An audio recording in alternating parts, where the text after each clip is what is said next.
Hello. Welcome back to an episode of WNN, your source for the music and music production news. Today we'll be talking NAMM news. We got all types of new shit. I'm just gonna get straight into it. We're not even gonna tell you what's coming. Oh, you're asking about this?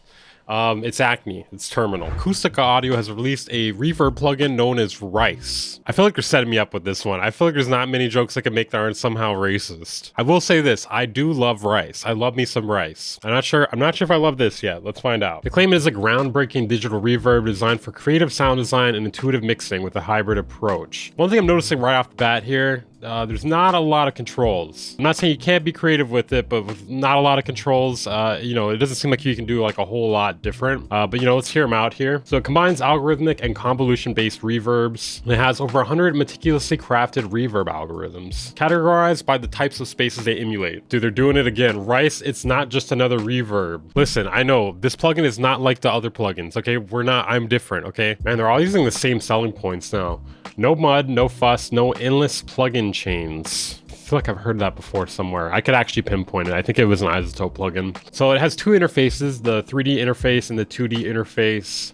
As you can see, this one on the right here looks a little more modern, and the left one is more skeuomorphic. It has a stereo aliver control, which enhances the stereo image uniquely. It'd be nice if they explain what that is, because at this point, when you have a tool that is similar to other people's tool, you gotta question how it's unique. Right? If you're just going to say uniquely. Some of the different algorithms it has are large hall, deep hall, soft hall, ambience, chamber, bright room, deep room, tile room, short plate, reverse plate. You can get a 30-day trial on it, or you can get it for 69 euros until February 13th, at which point it'll be 80. That's the reverb there. It sounds pretty good. Still mad at you for threatening to sue me though. Okay, that's kind of bullshit there. Bring clarity and warmth to your vocals. The last thing reverb does is bring clarity. One thing I would like to add is supposedly they add saturation or some sort of harmonic distortion within this reverb. So maybe that would be the thing that could possibly give it clarity or punch. But no, I would not use this as a specific way to get punch or clarity out of some sort of audio. Add character, depth, and punch to your drums. Bro, we're talking about reverb here. Did they forget what plugin they're advertising right now? That's like saying I put my cardboard in water and it made it stronger. So I'm not sure exactly how this happened, but this happened somehow. For some reason, when you search native instruments on Google, my picture is one of the first things that shows up. Yes, I did connect to a VPN and I'm using a private browser right now. Who did this? Who is it your fault? Did you do this? I didn't do this. In our next story, Waves might have released their all-time most expensive plugin. And I think that's because they know their market. They've released Sync VX. So basically, it seems to be vocal line. I don't know if you guys have heard of vocal line. It's a way to line up a bunch of vocal layers. It's very popular in pop music. I actually have a copy of it myself. Don't use it as often as I'd like to. It's very specific. You're not going to use it in underground rap music.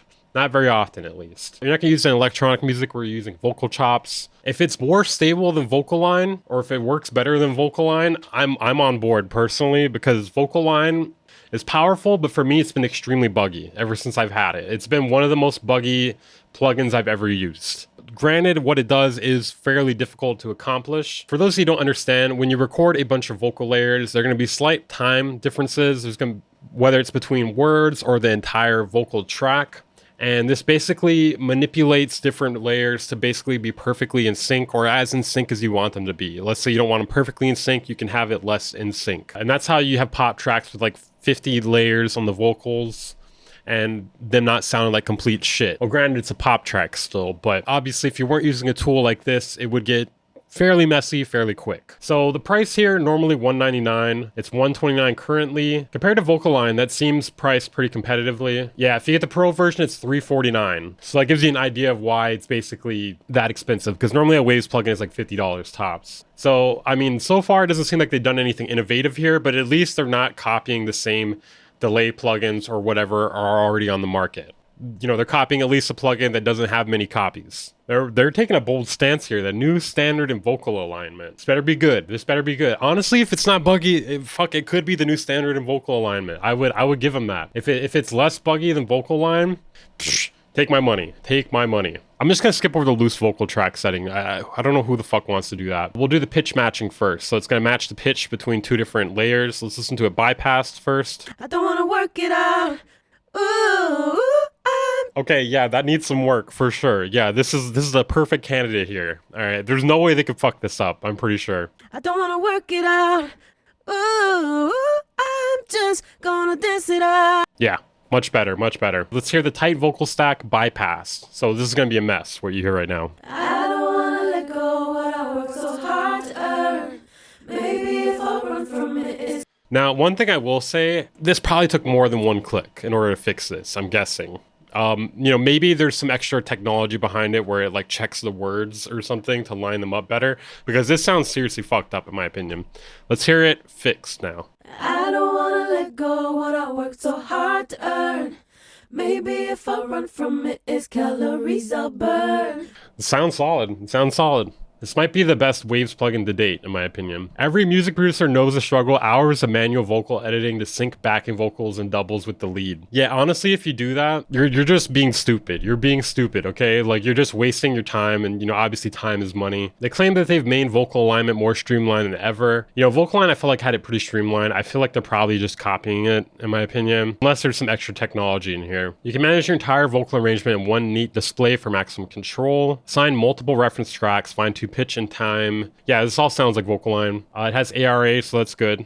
It should speed it up. Really wish Ableton would add ARA support. It'd be really great if they could do that. Honestly, it seems pretty good for the price. Hopefully it doesn't require ARA support. Oh, okay, so it is ARA only. It's not supported by Ableton. Well, hopefully they fix that. I'm not buying this until they do that. I don't know. Me personally, at least, I'm not buying this until they do that. A little bit late to this one. KORG released the HANDYTRAXX Play, a portable record player, and from what I could tell, it seems like they're trying to appeal to the Zoomer market. This is based off a couple things. A lot of Zoomers are buying records and they don't have record players. And secondly, the person in the video is appears to be a Zoomer. So the HANDYTRAXX was originally created by Vestax, and it helped spark the rise of portablism. And it was developed in collaboration with Toshihide Nakama, the former president of Vestax and co-creator of the HANDYTRAXX. They claim it retains the essence of the original while introducing new features. It has a built-in looper, which is pretty nice. I'm curious how that functions. Claim it is perfect for casual vinyl lovers as well as hardcore portablists. I need to see what that demographic looks like. Show me a hardcore portablist, please. I would put up a meme picture right now of that, but I don't know what the fuck that looks like exactly. They claim it is optimized for scratching. It's designed to provide an exceptional scratching experience. They claim it offers super smooth, precise motion and minimalized silent zones for effortless cuts and transitions. Okay, the audio looper. This is the most interesting part, in my opinion. So it lets you capture and replay live playback of a record's sound. That would make sense, because I was wondering how you would actually do that if you're playing a real record. The capability allows you to craft unique DJ mixes by adding scratches to a looped beat. I mean, you could just have 2 records, but yeah, it would make it easier with 1 record, or you know, if you have 2 records and you want to transition while doing that. But if you want to do it portably, especially, I know this is going to count big for you portablists out there. Looks like it uses 6 AA batteries there. It supports both ceramic and cartridges, giving you a few different playback styles. It looks like there are some for $400 on B&H Photo, Video, and Audio. I think that's the only place that is not sold out currently. Our next story is a short one. TikTok was banned. People panicked. People were calling 911. Then it got unbanned when Trump went into office. This is in the United States, by the way. He was the one who originally set it up to get banned. It has remained unbanned for 75 days. Hopefully somebody will buy it. Otherwise, get used to using YouTube, guys, and Instagram. In our next story, Roland has launched their new V-Stage performance keyboards. It comes in 88 or 76 keys. It is designed for professional stage performers. So that means the majority of us are excluded from this here. It has 4 independent sound engines, an acoustic piano sound engine, developed a V-piano technology, including 2 concert grands, an upright piano, felt piano, and a piano designer. A newly developed electric piano engine with the latest supernatural advancements. It has an organ engine and the Zencore synthesizer engine with over 400 onboard sounds. And for the expansions, you're gonna have to use the Roland Cloud. Sorry, guys. I mean, that's not really a surprise for a Roland product. Got XLR input as well as outputs. It has USB and MIDI ports. Let's hear what it sounds like. We're just gonna play a few different demos here.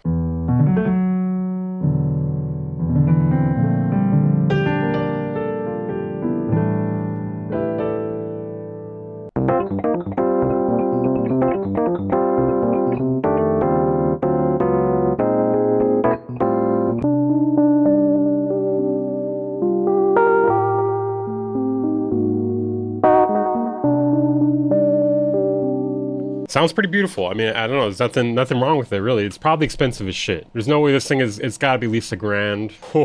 Oh boy. Yeah, it's at least 1,000. Yeah, it's definitely at least 1,000 there. If you enjoyed this video, make sure to hit the like button, subscribe if you're new here. Great way to support the channel and the content. I'll see you guys in the next video.